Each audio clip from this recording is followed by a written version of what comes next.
તો સિલેબસની અંદર આવા કંઈક ટોપિક્સ લખેલા છે. 120 માંથી 70 માર્ક્સ તો માત્ર વેલ્ડિંગ અને ડ્રોઈંગ. જો કોર પાર્ટ જે છે, જે વેલ્ડર તરીકે કામ કરતા હોય અથવા વેલ્ડર તરીકે સર્ટિફાઈડ હોય એમના જે કોર પોર્શન છે એમાંથી આટલા ટોપિક છે. Introduction to welding and joining પ્રોસેસના 20 marks, welding metallurgy 20 marks, welding inspection and testing 15 marks, drawing interpretation 10 marks, welding defects and distortion 5 marks. Total 70 marks 120 માંથી આટલા ટોપિક. બીજા પણ ટોપિક અહીં આપી દીધા છે મિકેનિકલ એન્જિનિયરિંગ રિલેટેડ, જેમ કે એલિમેન્ટ્સ ઓફ મિકેનિકલ એન્જિનિયરિંગ 10 માર્કનું પૂછાશે. Types of materials and metals, એટલે કે આને આપણે મટીરિયલ સાયન્સ કહીએ છીએ આપણા મિકેનિકલ એન્જિનિયરિંગના સિલેબસમાં, એ 10 માર્કનું છે. મેન્યુફેક્ચરિંગ પ્રોસેસ એન્ડ વર્કશોપ 10 માર્ક્સનું છે.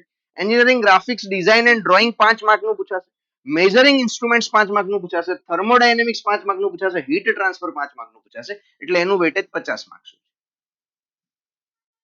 તો મિકેનિકલના જે સપોર્ટિંગ ટોપિક્સ છે એનો વેટેજ, એનો સિલેબસ ઓછો આપેલો છે, જ્યારે વેલ્ડિંગ રિલેટેડ ટોપિક્સનો સિલેબસ વેટેજ ઘણું વધારે આપેલું છે. તો આ પોર્શન ઉપર ફોકસ વધારે કરવાનું છે.